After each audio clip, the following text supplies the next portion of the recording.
उत्तर प्रदेश के जनपद अमरोहा तहसील नौगांवा सादात में ईद मिलादुन नबी के मौके पर सभी मुसलमानों ने एक जुलूस निकाला। जी हाँ, सभी ने मिलकर यहाँ पर हज़रत मोहम्मद सल्लल्लाहु अलैहि वसल्लम के जन्म दिवस को लेकर उत्साह नजर आया।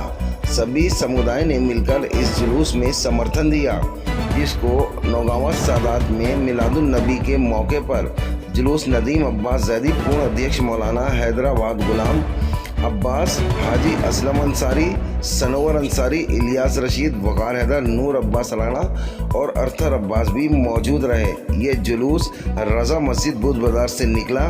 जुलूस अली नगर बुध बाज़ार चौराहा पुराना पशु अस्पताल से होते हुआ SM इंटर कॉलेज के पास से रज़ा जामा मस्जिद पर पहुंचा, जहां पर खाना, दूध, फल इत्यादि बांटे गए। जी हाँ, ईद मिलादुन नबी मुस्लिम समुदाय के धर्म के संस्थापक हज़रत मोहम्मद मुस्तफ़ा सल्लल्लाहु अलैहि वसल्लम के जन्म दिवस के मौके पर मनाया जाता है। इसमें मुस्लिम समुदाय के लोगों में काफ़ी उत्साह देखा गया, जिसको देखकर यहाँ सभी लोगों ने मिलकर इस जुलूस में समर्थन दिया और मुस्लिम समुदाय के सभी लोग नौगांवा सादात में खुशी की लहर नज़र आ रही थी।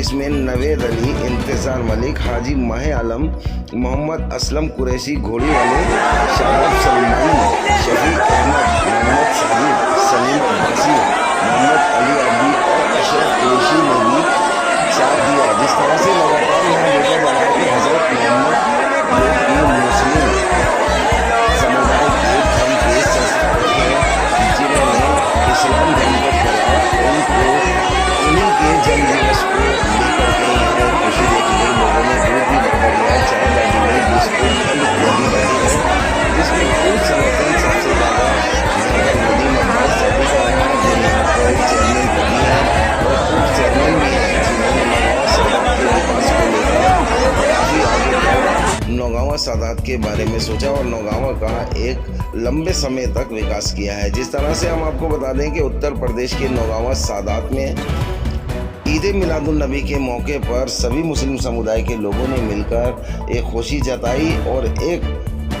मुस्लिम समुदाय का एक सबसे बड़ा पर्व ये माना जाता है, जिसमें रसूल नबी सल्लल्लाहु अलैहि वसल्लम के जन्म दिवस को लेकर मनाया जाता है। इसको 12 वफात भी कहा जाता है और ईद मिलादुन नबी भी कहा जाता है। हिंदुस्तान के जो बाद में हमारे वज़ीर आज़म की लाइन में भी लगे हुए हैं, उनको ये रिकॉर्डिंग जरूर सुनवाएं ताकि वो गलतफहमी दूर हो। इकबाल ने कहा कि मोहम्मद से वफा तूने तो हम तेरे हैं, ये जहाँ चीज है क्या लौह कलम तेरे हैं। 3-4 बातें मैं बताऊंगा रसूल अकरम की तौहीन से मुताल्लिक़। अखबारों में खबरें पढ़ते हैं, कुरान शरीफ की 26 आयतें निकाल दो, ये भी पढ़ते हैं। कुरान करीम की तौहीन भी होती है, रसूल की तस्वीर बनाई जाती है, हालांकि रसूल की तस्वीर बनाना मुमकिन ही नहीं है। अगर आप चराग की तस्वीर खींचोगे तो चराग के जिस्म की तो आ जाएगी, उस नूरानी रोशनी की दी जाएगी तस्वीर। जिसकी रोशनी ना है तो उनकी तस्वीर बनाना बातिल है, अहले बैत की तस्वीर बनाना बातिल है।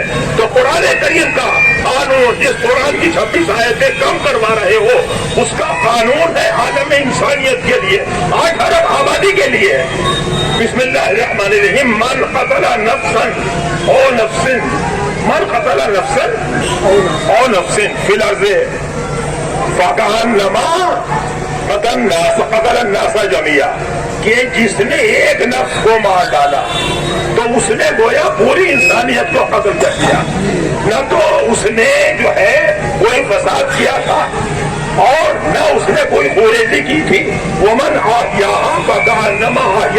जमिया, एक हिंदू का एक्सीडेंट हो गया, वो मरने वाला है, एक शिया ने, एक मुसलमान ने अपने पैसे से उसे बेटी का रेट दिलाई और उसकी जान बचाई। ये राम प्रकाश है, मगर कुरान ये कहता है कि ये एक नफ्स है, इसकी एक जान को बचाना ऐसा है जिसे तमाम इंसानियत की जान बचा दी। ये तो हो गई जान की तारीफ।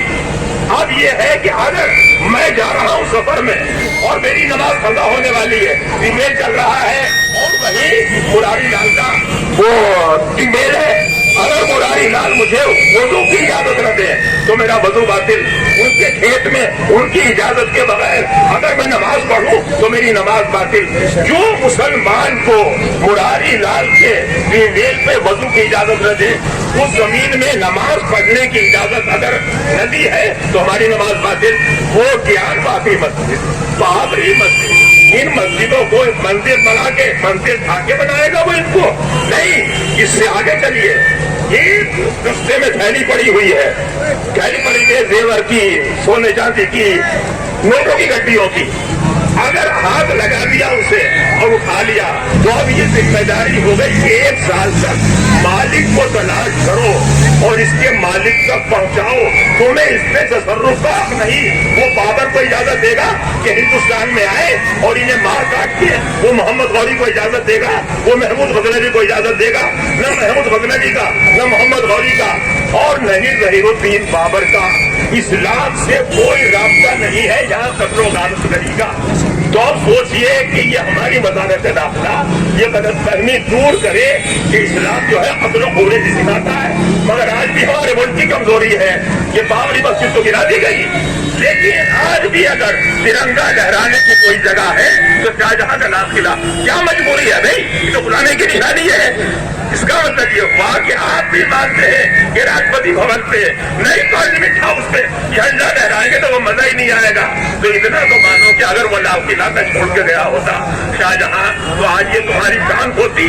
तो ये जो हमारी बस्ती है 1 लाख की बस्ती है ये, जिसमें 50,000 के करीब तो हमारे ये बरादरात है और जितनी भी तादाद हमारी है, ये वो बस्ती है कि आज तक मुल्क से गद्दारी का कोई सूत पर, कोई इंच पर सबूत नहीं मिला है। तो ऐसी बस्तियों को मुस्तक़ना रखो और ये बस्तियां और ये आलम इस्लाम जो है उसको अगर देखना है तो इससे देखिए कि रसूल अकरम ने 63 साल उम्र है, 63 साल में 23 साल तबलीग के हैं, 40 साल अखलाक के हैं। अगर वो 40 साल अखलाक हिंदुस्तान का मुसलमान अपना है तो जिन्होंने उनका बाद में कलमा न पढ़ा, उनसे लड़े, लेकिन उन्हें रसूल के पास अपनी अमानतें रखते थे, उन्हें सादिक और अमीन का खिताब दिया। जिस रसूल ने मक्के के काफिरों से खिताब ले लिया अमीन और सादिक का, आप उनकी सीरत में चलोगे तो क्या तारीखों तक न होगी। शुक्रिया।